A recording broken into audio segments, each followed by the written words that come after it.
เป็นสีแดงเบอร์ทุกคนนะมันเวชสุวรรณขอให้สุขให้มาเด้อเวชสุวรรณเด้อปลูกตามต้นไม้หอบองค์ไปเนาะ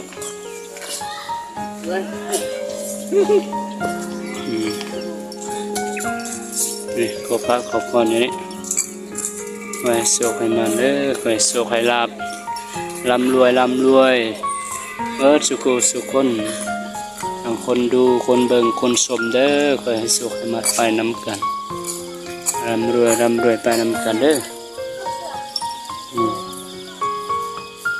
นี่ครับจำวันเกิดมหาสุขเสาร์อาทิตย์ใช่แล้ววะวันอาทิตย์นี่เขาก็ได้เขียนคำอวยพรหรือว่าคำขอพรเนาะให้ประสบผลสำเร็จในหน้าที่การงานนะ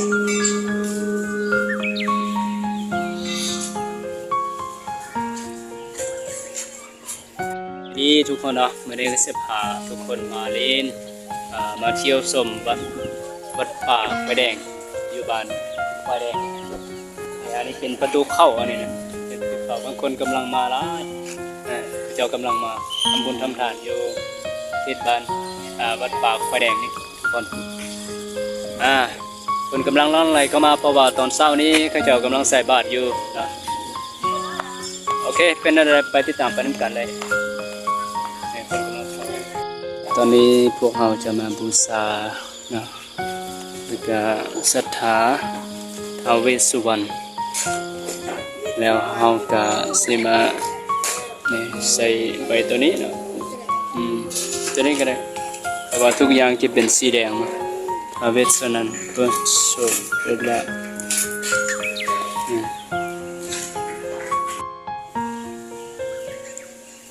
มาขอพรเด้อลูกหลานมาวันนี้มาเที่ยวไกลขอให้โชคให้มาอันเวสสุวรรณมาตอนนั้นพระเจ้านี่อยู่เทิงอะไรนี่กาแฟนี่ต่อยหันเลย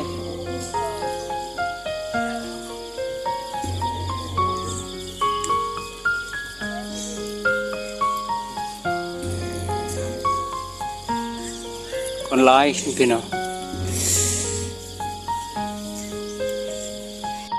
สุภาพทุกคนยังหลอดสางเด้อคอยโศกมาเด้อสางเด้อมีพลังยิ่งใหญ่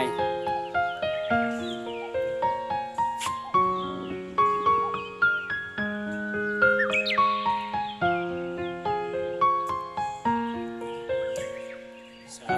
าธุขอให้โศกให้มา